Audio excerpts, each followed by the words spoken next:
China के कारण नेपाल में हो रखा है एमसीसी विवाद। क्या है, आइए समझने का प्रयास करते हैं। भाई साहब, नेपाल को नहीं पता था कि उसके लिए चीन और अमेरिका आपस में भिड़ जाएंगे। बहुत बड़ी बात है, आइए आज के सेशन में समझिए। मजेदार बात तो यह है कि एक तरफ भारत का एक पड़ोसी श्रीलंका गरीबी से इतना जूझ रहा है कि उसको बिजली काट के काम चलाना पड़ रहा है, अपने जहाजों को समय समय पर रोकना पड़ रहा है। वहीं दूसरी ओर नेपाल के दिन सुधरे हुए हैं, इतने सुधरे हुए हैं कि उसे लोग पैसा दे रहे हैं और नेपाल के लोग पैसा लेने से इनकार कर रहे हैं। गजब बात हो रही है भाई साहब। आपको लगेगा सर क्या बोल रहे हो, अरे हाँ भाई साहब, नेपाल पर धनवर्षा हो रही है। अमेरिका ने $500 मिलियन देने के लिए उसे अल्टीमेटम दिया कि जल्दी से बताओ पैसा चाहिए कि नहीं चाहिए। एकदम भरे बैठे हैं पैसा देने के लिए, और एक तुम हो कि पैसा नहीं ले रहे हो। आप पूछोगे क्या बात कर रहे हो, मतलब नेपाल को अमेरिका पैसा देने के लिए बैठा हुआ था और नेपाल था कि पैसा लेने से इनकार कर रहा था। यह मतलब कैसा अजब संयोग है भाई, नेपाल के पास इतना पैसा आ गया क्या गुरुजी? यही तो समझना है आज के सेशन में कि ऐसा क्या था कि नेपाल 2017 से 2022 तक केवल और केवल इंतजार करवाया है अमेरिका को। अमेरिका कहे कि पैसा ले लो, $500 मिलियन दे रहे हैं, और नेपाल कहते ना रे बाबा ना, नहीं लेंगे, लेंगे तो हमारे देश में भूचाल आ जाएगा, स्थितियां बिगड़ जाएंगी, लोग सड़कों पर उतर आएंगे, लोगों को भगाने के लिए वाटर कैनन डालना पड़ेगा, लोगों के कारण इतना बड़ा विरोध देखना पड़ेगा। आप तस्वीरों से देखिए, समझने का प्रयास करिए जनाब। नेपाल को पैसे की जरूरत नहीं है भाई साहब, सब कुछ है इनके पास। ये कहते हैं अमेरिका का पैसा, ना रे बाबा ना। क्यों भाई साहब? क्योंकि अपना तो सब ऊपर वाला देख रहा है। बोले तुम्हारे ऊपर कौन बैठा है? चाइना बैठा है ना, तुमको दिखता नहीं है क्या? सब देख रहा है वो, और उसने कह दिया है कि अमेरिका से पैसा लेने की जरूरत नहीं है। लेकिन इसके बावजूद भी इन्होंने कारनामा कर ही दिया। हालांकि इनके देश में पूरी तरह से आग लगी हुई थी, लोग सड़कों पर उतरे हुए थे कि अमेरिका से पैसा नहीं लेना है। लेकिन नेपाल की संसद जो है वो समझदार निकली, इतनी समझदार निकली कि उन्होंने एग्रीमेंट कर ही डाला। 28 तारीख को यूएस और नेपाल ने $500 मिलियन का एक कॉम्पैक्ट डील साइन कर लिया। आज के सेशन में समझेंगे है क्या कहानी कि पैसा आ रहा है और आप लेने से इनकार कर रहे हैं। गजब की स्टोरी है, थोड़ा विस्तार से बताइए महाराज। तो आइए विस्तार से समझते हैं। पहले थोड़ी न्यूज की सुर्खियां देख लीजिए। नेपाल ने $500 मिलियन का ग्रांट, जिसको कि मतलब एमसीसी ग्रांट कहा जाता है, उसे स्वीकार कर लिया 28 फरवरी को। बहुत एहसान किया अमेरिका पर, इतना एहसान कि अमेरिका थैंक यू बोला नेपाल को कि थैंक यू भाई, तुमने पैसा कम से कम ले तो लिया हमसे। अब आप पूछेंगे कि सर कुछ तो गड़बड़ घोटाला है? नाम इसका एमसीसी कॉम्पैक्ट है, क्या है ये, मसला क्या है? भाई साहब ये है मिलेनियम चैलेंज कॉरपोरेशन। तो बोले ये होता क्या है, समझो। अमेरिका ने एक बार गरीब देशों की मदद करने के लिए फंड बनाया। ये बिल्कुल वैसे ही है जैसे अपने अलग अलग धर्मों में दान की प्रथा होती है। अमेरिका ने भी ऐसे ही एक दान की प्रथा बनाई कि चलो कुछ गरीबों का भला कर दिया जाए। उन गरीबों के भले के लिए इसने एक फंड बनाया जिसका नाम एमसीसी फंड है। वो बात दूसरी है कि वो गरीब नेपाल अपने आप को नहीं समझता हो, लेकिन अमेरिका ने तो इसी उद्देश्य से इसका निर्माण किया था। अब आप पूछेंगे था क्या, थोड़ा विस्तार से बताइए। चलिए तो आगे सुनिए। तो भाई साहब यह एक परियोजना थी जिसे मिलेनियम चैलेंज कॉरपोरेशन के नाम से जाना जाता है। अमेरिका ने वर्ष 2004 में इसकी शुरुआत की थी ताकि गरीब देशों को उनकी गरीबी से बाहर निकलने में मदद की जा सके। अमेरिका और उच्च विचार, मतलब ये तो क्या बात कर रहे हो, ये मुंह और मसूर के दाल के लड्डू। आइए देखते हैं क्या है। ऐसी स्थिति में एमसीसी अपने द्वारा 2 प्रकार के अनुदान देती है साहब। आप पूछेंगे ये क्या होता है सर? भाई साहब मिलेनियम काउंसिल, ये जो प्रकार का लोन है जो अमेरिका द्वारा दिया जाता है, ये 2 प्रकार से दिया जाता है। एक का नाम है कॉम्पैक्ट लोन और दूसरे का नाम है थ्रेशोल्ड लोन। एक बार के लिए आप इसे पढ़ लीजिए ताकि आप इस बात को समझ पाएं जो हम कह रहे हैं। लोन के 2 प्रकार हैं क्योंकि यहीं से सारा की सारा कलेश शुरू हुआ है। एक बार के लिए आप इन लोन के प्रकारों को देख लें। 2 प्रकार के लोन अमेरिका के द्वारा अपने एमसीसी प्रोग्राम में दिए जाते हैं। एक का नाम कॉम्पैक्ट है, एक का नाम थ्रेशोल्ड है। अच्छा साहब, आप पूछेंगे इन दोनों में क्या अंतर है? देखो भैया, कॉम्पैक्ट वाला जो लोन है ना, इसको एक प्रकार से समझिए 5 साल के लिए दिया जाता है किसी भी देश को। मान लीजिए कि नेपाल को $500 मिलियन दिया गया एमसीसी कॉम्पैक्ट के नाम से। इसका मतलब यह हुआ कि नेपाल को 5 साल के भीतर भीतर ही उसका उपयोग करना है। वाह सर, एक बात बताइए, समझ से ऊपर फिर निकल रहा है कि यह 5 साल के लिए धन दिया गया है। 5 साल के लिए जो धन दिया गया है इसका उपयोग 5 साल के भीतर करना है। सर ये लोन है कि दान है? हमने कहा बेटा इसको साइंटिफिक भाषा में अनुदान कहते हैं। जब सरकारें देती है ना तो इसे ग्रांट कहते हैं। बोले अच्छा, तो मतलब अमेरिका ने इसे दान के रूप में दिया? हमने कहा और नहीं तो क्या। सर ये तो बहुत बढ़िया बात है।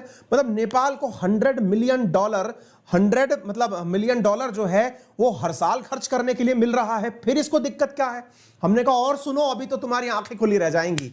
वैसे भी नेपाल वालों की कम खुलती हैं, फिर भी सुनो। इन्होंने ये कहा है कि भाई इस पैसे का उपयोग 2 प्रकार के काम में ही करना है। मतलब इतना तक मामला सेट कर दिया कि आप इस पैसे का उपयोग केवल 2 कामों में करेंगे। किस किस में करेंगे साहब? एक तो इलेक्ट्रिसिटी ट्रांसमिशन प्रोजेक्ट में करेंगे और दूसरा रोड मेंटेनेंस प्रोजेक्ट में करेंगे। आप कह रहे हैं मतलब सर एक बात बताओ कि आप जब किसी को दान देंगे तो क्या ये कह के देंगे कि भैया सुनो, तुम्हें रोटी खाने का पैसा दे रहे हैं, रोटी ही खाओगे, गलती से ब्रेड खा लिए तो वापस निकाल लेंगे? कुछ ऐसा ही हो रहा है, जिसका कारण से यहां विरोध हो रहा है। दोबारा सुनिए क्या बोला हमने। $500 मिलियन दिया, काम बता के दिया कि सुनो बेटा ये दान है, ऐश करो जाओ। अब बोले किस काम में करें? बोले काम ये है कि इसका उपयोग केवल 2 ही जगह करोगे। बोले कौन कौन सा? एक तो अपने यहां पर बिजली की व्यवस्था सुचारू रूप से करोगे, और बोले और बाकी सड़कें बनाओगे। बोले ठीक है, बिजली के लिए कुछ और हमारे लिए गाइडलाइंस हैं क्या अमेरिका? तो नेपाल को अमेरिका ने बिना शर्म भाव के तुरंत गाइडलाइंस भी दे दी। क्या कहा कि बेटा हमारे पैसे से 300 किलोमीटर लंबी तुम जो है तार केबल डालोगे। क्या कहा इससे कहा 300 किलोमीटर का तुमको हाई वोल्टेज पावर लाइन डालना है। बोले ठीक है, कुछ और भी है? बोले सुनते चलो। आपको इसमें से 1/3 लेंथ ऑफ नेपाल जो है वो कवर करनी है। इसके साथ साथ second cross border transmission line विकसित करनी है। और इंपॉर्टेंट बात यह है कि तुम जो ये लाइन डालोगे ना, जिसमें से एकदम लपझप लाइट जा रही है, ये लाइट ना तुम्हारे यहां से निकल के इंडिया जानी चाहिए। यानी कि तुम्हें ये लाइट खुद के उपयोग में नहीं लेनी है। लाइट पैदा करोगे तुम, बेचोगे इंडिया को, समझे? मतलब तो एक बात बताइए कि क्या अमेरिका जो है वो इंडिया की तरफ से बैटिंग कर रहा है कि नेपाल की तरफ से कर रहा है? खेल किसकी तरफ से रहा है? समझ से परे है। तुम दान दे रहे हो कि दान देकर के काम बताने का आदेश दे रहे हो? यार मामला तो उलझा हुआ यही है कि ये काम नहीं, काम के नाम पर पूरा डायरेक्शन दे रहा है कि तुमको भैया पैसा लगाना कहां है। उम्मीद है कि आप लोगों को यह बात समझ में आ रही हो। हाँ भाई, एक बालक जो है वो बहुत देरी से कमेंट कर रहा है, एकदम जो है सर साइड कट रहा है। HC शर्मा जो है बहुत देर से कट रहा बोल रहा है, स्लाइड कट रहा है। हाँ भाई देख लो तुम भी यार, तुम बैठ करके बच्चों का आनंद ले रहे हो, स्लाइड सेट करो। एकदम निकाल के चल गए हो, हैं बहानेबाजी करते हो, बच्चे पकड़ लिए तुम्हें। अब बेस्ड में से केवल B गायब हो रखा है। हाँ अब सही है। शर्मा जी की बात समझे ही नहीं तुम, थोड़ा जूम आउट करो। ये बात एकदम सही, शर्मा जी आप एकदम सही बताए हैं, बहुत बहुत धन्यवाद। आदर्श चाय की चुस्की ले रहा था हमारे साथ, पकड़ करके हमने पकड़ लिया इसको, लोड ना लीजिए। अब सही है शर्मा जी, और कोई परेशानी वरसानी हो तो बताइए। नेपाल में प्रोटेस्ट हो रहा है, आपको आनंद आ रहा है। आइए आगे चलते हैं साहब। अगले साहब आगे बढ़े तो फिर इन्होंने कहा कि आपको सड़कें विकसित करनी है। बोले कितनी सड़कें विकसित करनी है? बोले आपको 300 किलोमीटर की सड़कें लगानी है और इसके लिए बकायदा इंसेंटिव दिया जा रहा है। बोले 300 से कोई लेना देना है क्या आप लोगों का? हमें यह समझ नहीं आ रहा पैसा दे रहे हो कि आदेश दे रहे हो। तो भाई साहब ये तो अमेरिका को भी समझ नहीं आया कि वो दान देना भूल गया है, लोगों को आदेश दे रहा है। जब नियम कानून पढ़े गए तो पढ़ते समय आपके मन में एक सवाल आएगा। सवाल क्या आएगा? सर एक बात बताइए, मान लो, मतलब एक बार के लिए मान लो सर कि अमेरिका ने पैसा दिया और जो है नेपाल उसके बताए अनुसार काम नहीं किया, तो क्या कर लोगे? हमने कहा इसी बात को तो लेके लड़ाई हो रही है, क्योंकि ये अमेरिका लोन तो दिया सो दिया, ऊपर से धमका और दिया। क्या धमकाया? आइए अब मैं न्यूज पढ़ाता हूं। धमका ये दिया साहब, पढ़िए। इसमें कहा गया है कि एमसीसी के एग्रीमेंट में नेशनल चार्टर ओरिजिनेट करता है आर्टिकल नंबर 7.1 को, जो कि एमसीसी कॉम्पैक्ट के अनुसार कहता है कि जो भी पार्टी ये एक्नॉलेज करती हैं कि वो कॉम्पैक्ट के माध्यम से लोन ले रही हैं, उन्हें shall prevail over Nepal domestic laws, यानी कि कॉम्पैक्ट लॉ के तहत जो भी प्रावधान दिए गए हैं वो नेपाल के अपने कानूनों के ऊपर हैं। भाई साहब, मतलब सिंपल सी बात समझ में आई आपको कि नेपाल के अपने जो कानून हैं उनसे ऊपर कानून है एमसीसी कॉम्पैक्ट के तहत दिया गया अनुदान।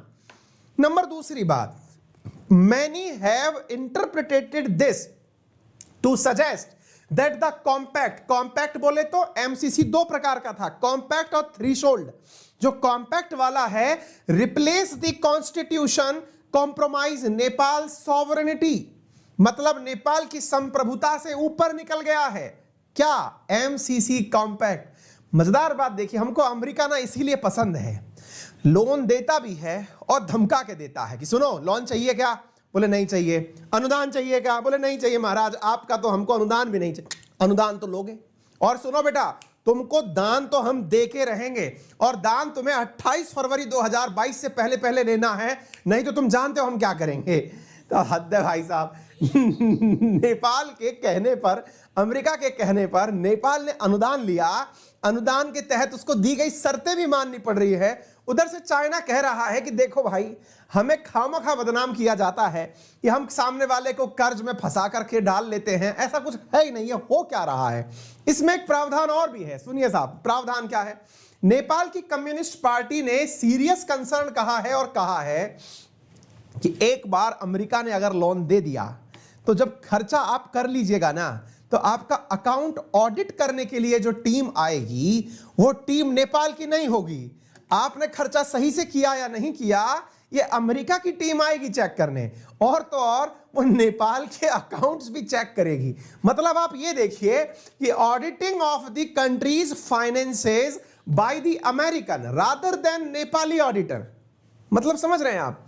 मतलब यह है कि नेपाल के अंदर, आप नेपाल में रह रहे हो, पहले तो आपसे कहा कि सुनो इधर आओ, हम तुमको दान देना चाहते हैं। बोले नहीं चाहिए। सुनो 28 फरवरी से पहले ले लो, नहीं बता देंगे तुमको। बोले ठीक है महाराज दे दो। अब सुनो, इसका दो शर्तें हैं। शर्त नंबर एक ये है कि हमारा कानून अगर पिटा तुम्हारे चक्कर में तो बेटा हमसे बुरा कोई नहीं होगा। बोले ठीक है। दूसरा क्या कानून है? बोले दूसरा कानून ये है कि तुमने खर्चा किया कि नहीं, उसको चेक करने हमारी तरफ से ऑडिटर आएगा, चेक करेगा, और सुनो वो केवल हमारा अकाउंट नहीं तुम्हारा अकाउंट चेक करेगा, तुमने और पैसा कहां से लिया, कहां पैसा खर्च किया। बोले प्रभु चाहते क्या हो? बोले सुनो, तुमसे हम चाहते हैं कि तुम इन दिनों चाइना के बहुत नजदीक जा रहे हो, हम तुमको ना अपने साथ मिलाना चाहते हैं। हम थोड़े वैसे वाले प्यार करने वाले, इंटेंस लव दिखाना चाहते हैं। इंटेंस लव का मतलब है कि हम अपना प्यार का इजहार थोड़ा गुस्से से करते हैं। नाम हमारा अमेरिका है, समझे? तो भाई साहब ये काम मिलेनियम चैलेंज कॉर्पोरेशन के अंदर ये कर रहे हैं। 2017 से पीछे पड़े हुए थे, फाइनली 2022 में 28 अप्रैल को, ये 28 फरवरी को इन्होंने इस लोन को ले लिया है।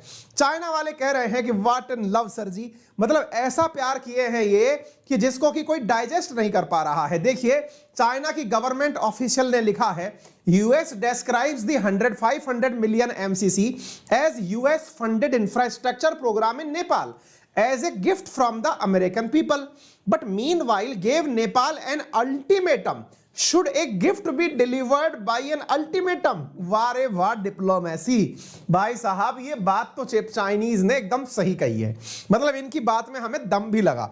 इनने कहा एक तरफ तो यार आप गिफ्ट दे रहे हो सामने वाले को, दूसरी तरफ से आप अल्टीमेटम भी दे रहे हो कि ऐसा नहीं किए तो देखो यार। एक ना इन दिनों कुछ हुआ या ना हुआ हो, यूक्रेन और रशिया के क्राइसिस ने अमेरिका की ना एकदम फीत उतार दी है। मतलब आप सबके मन में से ना, विशेष रूप से इंडिया के अधिकांश लोगों में थोड़े दिन पहले जो अमेरिका के प्रति धीरे धीरे आस्था जग रही थी वो पूरी तरह उतर गई है। अब ना हमको ऐसी फीलिंग आने लगी है कि अमेरिका और चाइना ये दोनों ही बकवास लोग हैं, इनकी बातें मान के करें तो करें क्या। बस ठीक है कि भाई साहब पैसा वाले लोग हैं, कर क्या सकते हैं। ठीक है, आप लेट के मत सुनो, आपको नींद आ गई, हमको नींद आ गई, बैठो पहले, बहुत मुश्किल से नींद भगा रहे हैं हम। ठीक है, तो मुद्दा यह है कि आपको समझ में आ जाना चाहिए कि क्या समझाए हम। तो उम्मीद है कि यह बात क्लियर हो गई होगी। ठीक है, चलिए, तो उम्मीद है ये सारी बातें आपको क्लियर हो गई हो। अच्छा, आप पूछेंगे सर एक बात बताइए, एमसीसी मतलब केवल नेपाल पे ही मेहरबान हुआ था कि इससे पहले भी किसी और पर मेहरबान हुआ था? हुआ था, बहुतों पर हुआ था। एक बार फिलीपींस के पास गया अमेरिका की, सुनो हम तुम्हें एमसीसी देना चाहते हैं। बोले प्रभु अपने पास रखो, नहीं चाहिए आपका ये प्यार जिसमें इतना तकरार हो। ऐसे एक बार श्रीलंका के पास गए, सोचो जो श्रीलंका एकदम बर्बाद हुआ फिर रहा है, हालात ये हैं कि पैसा मांगता फिर रहा है कि भाई पैसा दे दो, दो चार लोग घूमने ही आ जाओ श्रीलंका टाइप से, भाई साहब वो श्रीलंका हाथ जोड़ लिया, प्रभु नहीं आपका ये प्यार झेल नहीं पाएंगे। ये बिल्कुल सोनाक्षी सिन्हा की तरह डायलॉग मार दिए, थप्पड़ से नहीं प्यार से डर लगता है। अमेरिका को मतलब ये डायलॉग चिपका के दे रहे हैं ये लोग। ऐसे घाना नामक देश जिनके अंदर मतलब एकदम गरीबी है, वो हाथ जोड़ ले रहे, सॉरी सर नहीं ले पाएंगे। लेकिन नेपाल जो है ले लिया है, और ऐसी स्थिति में कांड जो हुआ है वो हम आपको बता दिए हैं। देखना होगा आगे क्या होता है। फिलहाल तो नेपाल के अंदर गजब का प्रोटेस्ट चल रहा है। 5 साल में $500 मिलियन खर्च करना है। ले देकर बात यह है, इंडिया के लिए इसका क्या प्रभाव है ये जान लो। अपने लिए बहुत अच्छा हुआ। देखो मुद्दा यह है कि नेपाल के साथ जो हुआ वो तो ठीक है, रजिया फंस गई गुंडों के बीच, ये वाली स्थिति हो गई। इंडिया के साथ क्या हुआ? इंडिया के साथ फायदा हो गया। कैसे? कारण यह है कि इंडिया का तो जानी दुश्मन बैठा चाइना है। हम तो चाहते हैं कि चाइना दूर रहे। अब हम जो है नेपाल की इतनी फीडिंग कर नहीं पाएंगे कि हम उसको पैसा भी देते रहें और उसकी सुनते भी रहें, वो सब बातें अपन से तो ना हो पाएंगी। ऐसी स्थिति में अमेरिका आया, अमेरिका पैसे टिकाया और सबको कह दिया कि देखिए नेपाल को साथ में लेकर के हमने इसे इंडो पैसिफिक क्षेत्र में अपना करीबी सहयोगी बना लिया है। नेपाल ने कहा महाराज हम किसी भी ग्रुप का हिस्सा नहीं है, आपकी इंडो पैसिफिक नीति के अंदर अगर हम घुस गए तो चाइना वाले हमें अपनी रोड एंड बेल्ट इनिशिएटिव में ना चिपका देंगे, जिसको हमने 2017 में अडॉप्ट करके कहा था कि चाइना हम आपके साथ हैं, ऐसा मत करिए, हमें इंडो पैसिफिक पॉलिसी का हिस्सा मत बनाइए। अमेरिका कह रहा है नहीं नहीं वो तो तुम ऑटोमेटिक हो गए, मतलब ये वो वाली चीज है कि आ गई ना तो अब आप हमारी टीम के अंदर फंस गए हो। अब यार नेपाल की हालत खराब हो रही है। इंडिया के लिए अच्छा क्या है, अब वो ट्रांसमिशन लाइन डालेगा, बिजली इंडिया को बेचेगा, थैंक्स टू अमेरिका जिसने हमारे लिए इतना तो सोचा। नंबर दूसरी बात, अगर इंडिया और अमेरिका के दोनों कॉमन इंटरेस्ट की बात की जाए तो दोनों का कॉमन दुश्मन हो रखा है इन दिनों चाइना। वो बात दूसरी है कि इंडिया में इतनी समझदारी है कि कभी अमेरिका हमको प्रवोक करके बढ़ाने लगा कि जाओ चाइना से लड़ो, चाइना से लड़ो, हम नहीं करेंगे ये सब हरकत, लेकिन नेपाल को जबरदस्ती कुदा दिया है। हमारे लिए फायदे की बात हो गई है, बाकी तो खैर ये अपनी खुद निमेटेंगे। आप भी समझदार हैं, सेशन को शेयर करने की कहना नहीं चाहिए, एक बार सेशन को शेयर कर दो। चैनल पर नए हो तो लाइक शेयर सब्सक्राइब जो जो ऑप्शन होता है सब दबा डालो। रेफरल कोड अंकित 10 है, टेलीग्राम अंकित अवस्थी है, जहां चाहोगे वहां पर कंटेंट मिल जाएगा। शेयर कर दो यार, ऐसे कंजूसी वंजूसी नहीं करनी चाहिए। माना कि दूसरे के दुख पर हंसी बहुत आती है, लेकिन ये अंतरराष्ट्रीय संबंध है, कभी खुशी कभी गम लगे। अपने साथियों से जरूर शेयर कर दें। यदि आप चाहते हैं अनअकैडमी पर मेरे साथ जुड़कर पढ़ना तो मेरा रेफरल कोड है अंकित 10, जिसका यूज करके आप अंकित 10 यूज करके अनअकैडमी पर 10% डिस्काउंट प्राप्त कर सकते हैं। और हर रात 8:30 बजे होता है रियल न्यूज एंड एनालिसिस, जिसमें देश और दुनिया की तमाम खबरों का हम प्रॉपर तरीके से एनालिसिस करते हैं। विद्यार्थियों के एग्जाम पॉइंट ऑफ व्यू से काफी बेहतरीन एनालिसिस करने का प्रयास किया जाता है। यदि आप चाहते हैं अनअकैडमी के साथ जुड़कर पढ़ना तो हमारे द्वारा एक चैंपियनशिप प्रोग्राम के रूप में एक कार्यक्रम चलाया जा रहा है, अनअकैडमी सिविल सर्विसेज चैंपियनशिप। इसके अंदर prelims based national scholarship test जो है वो अनअकैडमी के द्वारा 27 मार्च को करवाया जाएगा। ये इसके अंदर आप अपने आप को एनरोल कर सकते हैं, ठीक है ना। तो आपको मालूम होना चाहिए कि वर्तमान में जो धोनी है और जो सचिन तेंदुलकर हैं, ये दोनों ही अनअकैडमी के स्पॉन्सर हैं, और मतलब स्पॉन्सर माफी चाहेंगे, ब्रांड एम्बेसडर हैं, ठीक है ना। तो आप इनके साथ भी किसी दिन संवाद कर पाएंगे। सचिन की क्लासेस तो चलना शायद शुरू भी हो चुकी हैं, आप सचिन की क्लास भी देख सकते हैं, ठीक है ना।